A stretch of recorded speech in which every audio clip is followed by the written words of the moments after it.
시청자 여러분, 안녕하세요.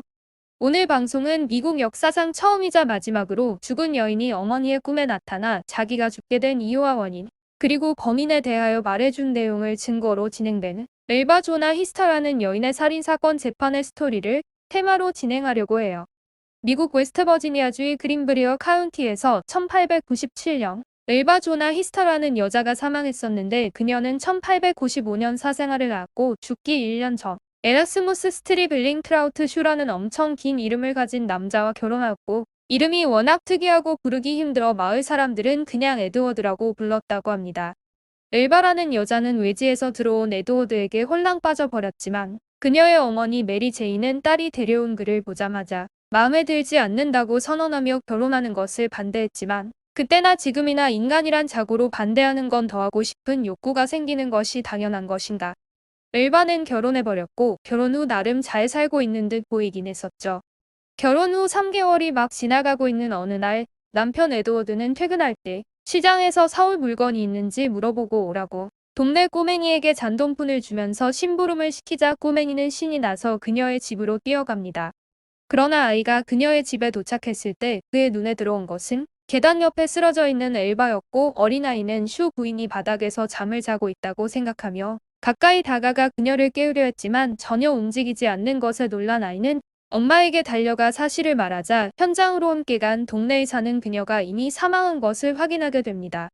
하지만 동네 아주머니가 의사를 데리고 현장에 갔을 당시 남편 에라스무스는 사망한 부인을 이미 침실로 옮겨놓은 상태였고 그는 부인에게 그녀의 옷들 중 가장 좋은 옷을 입혀 놓았는데 그 옷은 단단한 칼라가 목을 전체적으로 가리게 되어 있었으며 에라스무스는 의사가 시신을 조사하는 동안 엘바의 얼굴에 베일을 씌워두었고 머리를 끌어안고 쉬지 않고 흐느끼고 있었죠. 의사가 통곡하는 남편을 보고 매우 조심스럽게 그녀의 머리와 목을 조사하려고 하자 에라스무스는 창백해진 얼굴로 기절할 듯 통곡하기 시작했고 이토록 슬퍼하는 새 신랑을 괴롭히고 싶지 않았던 의사는 조사를 포기하고 그녀의 사망 원인을 영원한 기절로 적었으며 나중에는 출산으로 수정하는데 이유는 당시 많은 여성들이 임신과 출산 과정에서 사망했었기 때문이었죠. 의사가 참석한 조사가 마무리되고 나자 남편 에라스무스는 서둘러 장례를 치러버렸고 장례 기간 동안 누구도 그녀의 시신 가까이에 오지 못하도록 했는데 그는 엘바의 목에 스카프를 칭칭 감아두고 여전히 실신할 듯 흐느끼며 부인이 이 스카프를 가장 좋아했다는 말을 되풀이했습니다. 입건할 때 역시 에라스무스의 행동은 범상치 않았는데 그는 일반적인 입건 방식을 따르지 않고 엘바의 머리 한쪽에 베개를 놓고 다른 한쪽에는 담요를 둘둘 말아 넣어 그녀의 머리를 고정해 놓으며 이렇게 해서라도 부인이 저 세상에서 편하면 좋겠다고 말하며 구슬프게 울며 눈물을 쏟아냈죠. 사람들은 입관된 그녀의 머리가 부자연스러워 보였기 때문에 뭔가 수상쩍기는 했지만 워낙 우러대는 에라스무스의 모습에 대놓고 말하지는 못하고 뒤에서 쑥덕거리기 시작합니다. 하지만 사람들은 에라스무스가 마을에 들어온 뒤 워낙 사람 좋고 예의 바른 모습들만 봐왔으며 더욱이 그가 하는 모든 행동들 역시 어느 것 하나 착해 보이지 않는 것이 없었기 때문에 그를 의심할 수는 없다는 생각들을 했기에 그러한 쑥덕거림 역시 자연스럽게 없어졌습니다. 이런 가운데 엘바의 장례가 끝났지만 여전히 울고불고하며 슬퍼하는 에라스무스를 의심의 눈초리로 바라보는 사람이 있었는데 그는 엘바의 친정엄마 메리 제인이었고 그녀는 매일 딸이 꿈에라도 나타나 그 젊은 나이에 죽을 수밖에 없었던 이유를 알려달라고 눈물이 가득한 얼굴로 기도를 했고 친정엄마의 절절한 사주간의 기도가 통했는지 어느 날 엘바가 그녀의 꿈에 나타났습니다.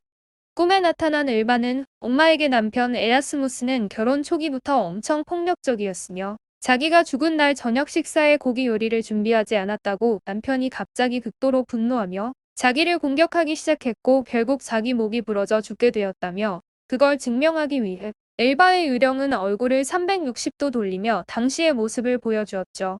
꿈에서 깨어난 친정엄마는 곧바로 경찰서로 뛰어가 자기 꿈에 딸이 나타나 사고 당일 있었던 상황을 알려주며 자신의 목을 보여주기까지 했다고 말했지만 경찰은 딸 엘바의 사망 사건을 재조사할 생각은 없었고 친정엄마가 워낙 귀찮게 굴자 요구사항을 들어준다는 차원에서 탐문을 하며 돌아다니기 시작하자 에라스무스를 수상하게 생각한 마을 사람들의 증언이 본물처럼 쏟아지기 시작합니다.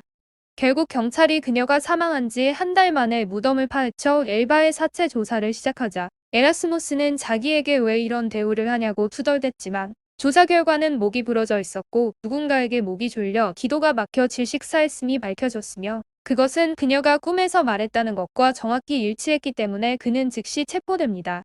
에라스무스는 잡혀가면서 자기가 한 것인지 절대로 증명할 수 없을 것이다 라고 외쳐댔지만 그가 감옥에 들어앉자 그의 과거가 철저히 밝혀지기 시작하는데 그는 이번이 세 번째 결혼이었고 첫 번째 부인에게 심한 폭행을 가해 이혼을 당했었고 두 번째 부인은 알 수 없는 이유로 사망했었는데 에라스무스는 그녀의 사망 원인을 길을 가다가 넘어져 재수없게 머리를 돌에 부딪히게 되어 죽은 것이라고 말했습니다. 또한 감옥에 수감되어 있는 동안 다른 죄수들에게 자기의 인생 목표는 결혼을 7번 하는 것이라고 떠벌렸고 자기는 증거가 전혀 없기 때문에 곧 풀려날 것이라고 자신하고 있었기에 마음 놓고 이런 입방정을 떨 수 있었던 것이었죠. 재판이 시작되었을 때 에라스무스의 변호사는 어머니 메리 제인이 꿈에서 본 이상한 이야기나 믿고 다니는 거에 미친 여자라고 말하며 그것을 증명하기 위해 꿈에서 엘바를 만난 이야기를 쉬지 않고 물어댔지만 그녀는 어떻게 질문을 받든 흔들림 없이 똑바르고 같은 내용으로 답했고 결국 그런 변호사의 행위는 오히려 에라스무스에게 불리하게 작용하게 됩니다.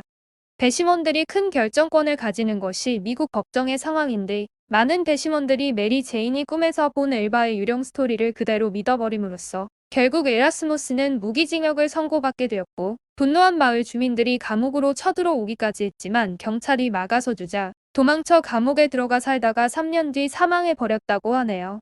이후 엘바의 유령은 다시 나타나지는 않았지만 지금도 그 지역에는 엘바의 유령 스토리를 기록된 표지판이 놓여 있으며 이 사건은 미국 역사상 처음이자 마지막으로 유령의 증언이 살인사건의 가장 중요한 단서가 되었던 사건으로 기록되어 있다고 합니다. 오늘 방송은 여기까지이며 구독과 좋아요를 꼭 눌러주실 것을 부탁드립니다. 시청해주셔서 감사합니다.